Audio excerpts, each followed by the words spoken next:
So nothing else was done as far as them talking to Miss Johnny about No. acceptance of responsibility? The They only didn't. thing Miss Johnny said, they called and asked her for her updated address, and that was it. Okay. This hearing kicks off like a slow motion car crash. You can see it coming, but she just won't hit the brakes. The defendant is sitting there acting like responsibility is some kind of foreign language, pretending she doesn't understand what's at stake. What's wild is she's seconds away from ruining her own plea deal, like she's allergic to accountability.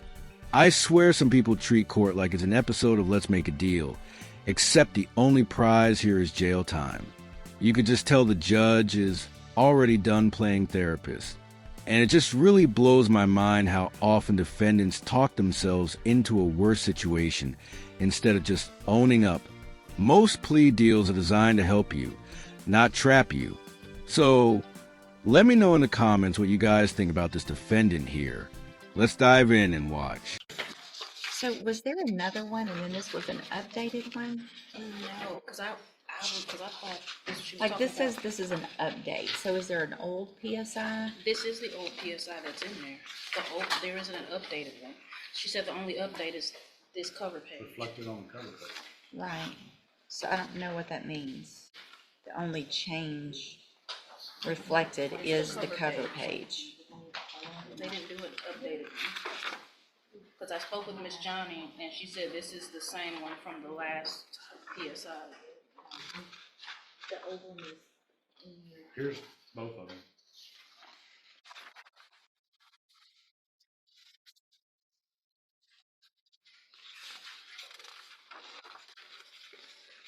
I guess I don't understand why we got two.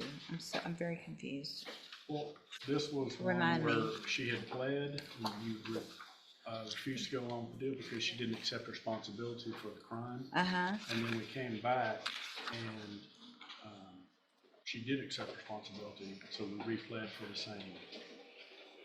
Okay. There was a different attorney involved on the first time and then I was appointed. Yeah, she pled in May of last year with full deferred with Tom. Brat.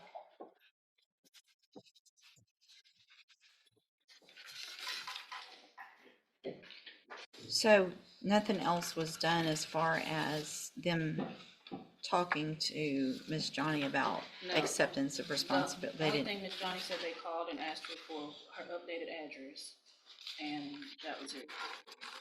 Okay. So, Miss Johnny, I'm going to ask you again, and I know we probably went through this before. First of all, you're Kirsten Johnny. And Miss Johnny, I want to make sure, because in that previously you said you didn't do it, you were forced to do it because of your financial, you were forced to plea because of your financial situation, and that it wasn't fair. And so tell me what your position is now. I never really said I didn't do it. I said it was an accident. Okay. I still feel the same way a little bit. All right. I'm not gonna say I do feel the same way. Now I understand, but you're not disagreeing that you didn't. I said it was an accident. Somebody grabbing you by your foot. That's like somebody accidentally hit you in the back of your head. You're gonna have something that's normal. Well, right, because you were not complying with what they told you to do to get out of the car, correct? I was pulled over because I was in a high. I stay in the area. I was pulled over because. Hang on. Don't talk yourself out of this again. Because if you want to talk yourself out of it, we'll put it on the trial docket and we'll get it done in a few weeks and let a jury decide. I'm trying, look at me. I'm actually trying to help you right now. Okay? If you had complied and just done what he asked you to from the very beginning of that stop, none of this would have happened. Do you agree or disagree with that? Yes. Yes, what? Yeah. No, do you agree? Listen to the question. Do you agree with that statement or do you disagree with that statement? I don't want to lie. You don't like it, do you? You don't think he should have done that? It's not that. I feel like we was pulled over for no reason. If you follow. It doesn't matter if you were pulled over for no, listen to me. This is why we're hearing stuff all over in the news. It doesn't matter what you think. If a cop pulls you over, then you take the ticket for not wearing your seatbelt. This is all over not wearing your seatbelt. And here you are in felony court and you're still not taking responsibility for the fact that he said, hey, ma'am, do this. And you said, I don't think you should have pulled me over, so I'm going to do whatever I want to do. And I'm going to lodge my foot against the door, and I'm not going to get out. I'm going to make you drag me out of my car, and then I'm going to kick you because you shouldn't have pulled me over in the first place. When all you had to do was get your ticket, go to JP court, and try to fight it there legally.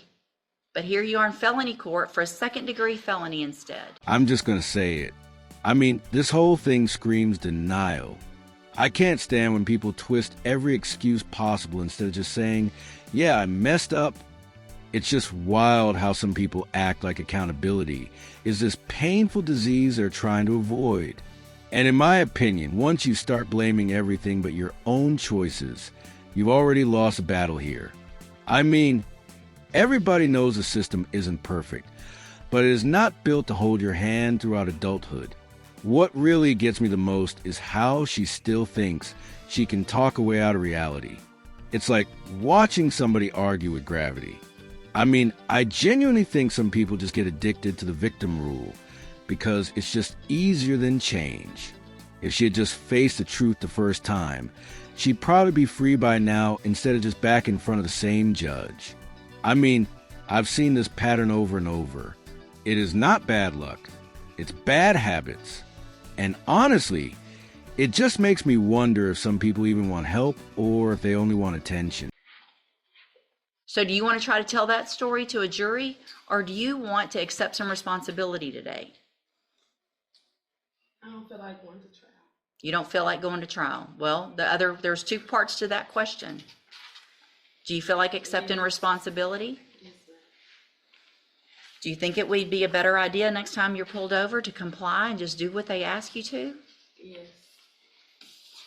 And Your Honor, just for the record, Miss Johnny did review the video with me in my office, so she is aware of what all transpired. She saw it. And do you have any reason to believe she shouldn't be pleading to this from what you saw? I do not. So, I mean, you even saw how you acted.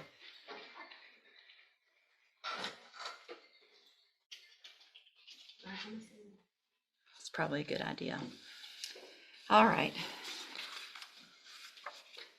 I'm going to find that you previously entered your plea of guilty freely and voluntarily. I'm going to find sufficient evidence to find you guilty. I'm going to follow the agreement that you made with the district attorney.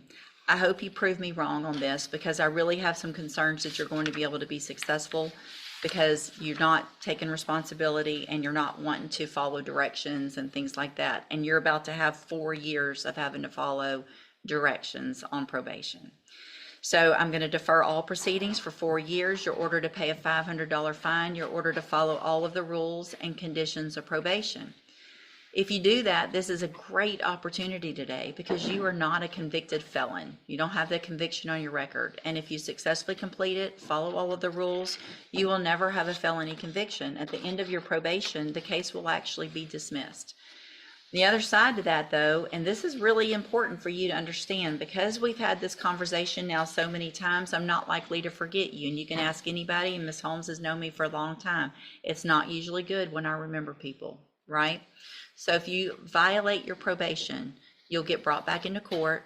You could be found guilty, which means you become a convicted felon, and I can sentence you to prison anywhere in the range of punishment, which is up to 20 years in prison for this. You understand? All right, I'm handing you the trial court certification that shows this was an agreement that I followed, so you've waived your right to appeal. You need to have a seat here in the courtroom. Probation will go over your paperwork as soon as they're ready. Okay, and you said that I'm not considered a conviction felon, but I was told that even though you say that, it's still going to be on my record. So the arrest is on your record. The arrest will always be on your record. But so if you're asked a question on a, filling out an application for a job or something, if it says, have you been convicted of a felony? The answer is no. But if it says, have you ever been charged with a felony, or are you on probation for a felony? You are going to have to say yes to that. But the conviction part is still better than nothing, not having that conviction, right? Yes. Okay, have a seat in the courtroom. Watch for probation to call you up. You know, I actually respect that she finally owned up to her mess, but it shouldn't take hitting rock bottom to get there.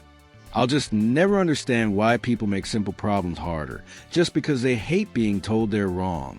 In my opinion, accountability is one of the rarest traits today. It's almost like people think admitting fault means they lose their identity or something. What gets me is that the system keeps handing out second chances, but society keeps wasting them. I mean, I've seen too many people treat probation like a suggestion instead of a privilege. And the truth is, probation is just a mirror. It shows you exactly who's ready to grow and who's about to spiral again. I just hope she proves she's done running from reality, because this might be her last easy way out. It's just wild how much damage pride caused when a little humility could have fixed it all. Let me know in the comments what you guys thought about this ruling here. Thank you so much for watching, guys. Make sure to like and subscribe and take.